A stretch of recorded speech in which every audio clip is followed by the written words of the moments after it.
Alatsinainy herinandro volana Avril taona 2024.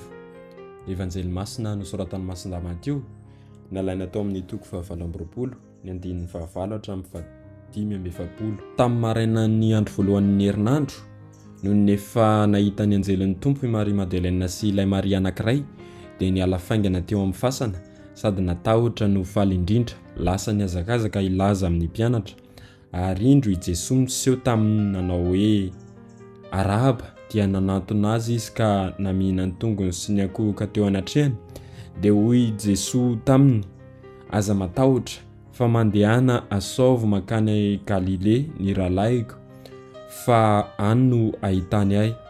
Mbola teny an-dalana izy ireo dia indreny ny mpiambina sasany nakany an-tanàna ka nilaza tamin'ny lohandohan'ny mpisorona ny zavatra rehetra vao niseho.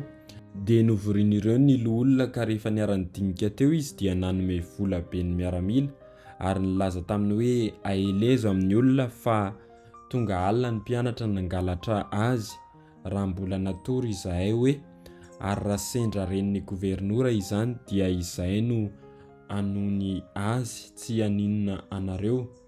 Dia nandray ny vola ny miaramila ka nanao araka ny teny nomeny azy ary izany teny naelin'izy ireo izany no mbola inoan'ny jody mandrakandroany. Izany ary ny tenin'ny Tompo, derany eo anao ry Kristy.